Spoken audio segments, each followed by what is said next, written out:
या झाडाला एपिफायलम ऑक्सीपेटलम किंवा क्वीन ऑफ द नाईट असं म्हणतात.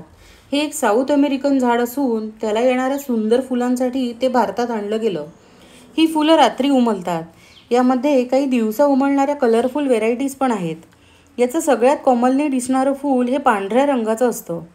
मी सिक्कीमला संदाकफू ट्रेकला गेलेली असताना तिथे मला या झाडाचे ब्राईट पिंक, रेड आणि येल्लो रंगाचे फुलं दिसले होते. ते दिवसा उमललेले होते. या झाडाला पीस लिलीसारख्या कंडिशन्स लागतात. सकाळचं ऊन किंवा ब्राईट लाईट मिळेल अशा ठिकाणी या झाडाची कुंडी ठेवायची. याला दुपारचं डिरेक्ट ऊन सहन होत नाही. त्याची पानं जळायला लागतात. कॅक्टस या फॅमिलीमधलं असल्याने याला पाण्याचा चांगला निचरा होणारी माती लागते. क्वीन ऑफ द नाईटला पावसाळ्यात फुलं येतात.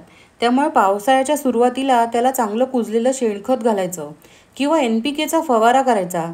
त्यामुळे त्याला पावसात भरपूर कळ्या येतात. या झाडाचं प्रोपोगेशन त्याच्या पानांद्वारे खूप इझिली होतं. लोक जसं वॉटर लिलीला लोटस म्हणतात तसंच क्वीन ऑफ द नाईटला सगळेजण ब्रह्मकमळ म्हणतात. पण हे खरं ब्रह्मकमळ नाही. खरं ब्रह्मकमळ हिमालयात फुलणारं छोटंसं झाड आहे. ते पक्क भारतीय झाड असून उत्तराखंड राज्याचं राज्यफूल देखील आहे. आणि इंटरेस्टिंग गोष्ट म्हणजे खरं ब्रह्मकमळ हे सूर्यफुलाच्या फॅमिलीतलं झाड आहे.